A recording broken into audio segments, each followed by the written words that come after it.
আমি জানি না বাবু, কয়দিন টাইম নিবা বলো, 6 মাস দেওয়া যাবে না। কলকাতা হাইকোর্টে নির্মীয়মান জলপাইগুড়ি সার্কিট বেঞ্চের জন্য চিহ্নিত জমি, সেই সরকারি জমি দখল করেই বসবাস।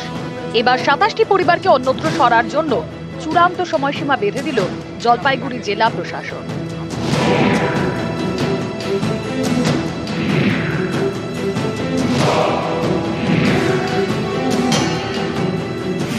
জলপাইগুড়ি পাহাড়পুর গ্রাম পঞ্চায়েতের মাহুতপাড়া এলাকা, এখানেই তৈরি হচ্ছে কলকাতা হাইকোর্টের জলপাইগুড়ি সার্কিট বেঞ্চ।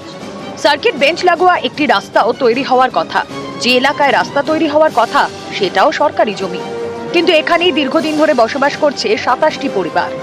প্রশাসনের দাবি, বারবার এদের অন্যত্র সরে যেতে বলা হয়েছে। 6 মাসে 3 বার নোটিশ দেওয়ার দাবি ব্লক প্রশাসনের, কিন্তু তারপরেও কাজের কাজ হয়নি। এদিন পুলিশকে সঙ্গে নিয়ে এলাকায় যান স্থানীয় বিডিও। স্থানীয়দের সঙ্গে কথা বলে 7 দিনের মধ্যে জমি খালি করে দেওয়ার নির্দেশ দেওয়া হয়েছে।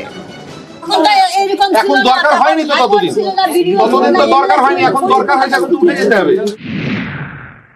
ওনারা করে আসে বললেন রাস্তা থেকে টাইম দিচ্ছি, তোমরা উঠে যাও। 7 দিনের মধ্যে আমরা কোথায় যাব? আমাদের তো সরকার থেকে কিছু হেল্প করে দেওয়া আছে।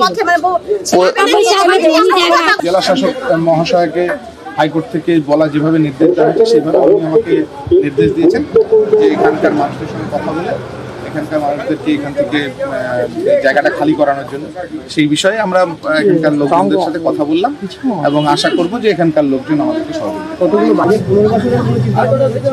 সেগুলো নিয়ে ডিএম ম্যাডামের সঙ্গে আপনারা কথা বলুন, উনি বলতে পারবেন।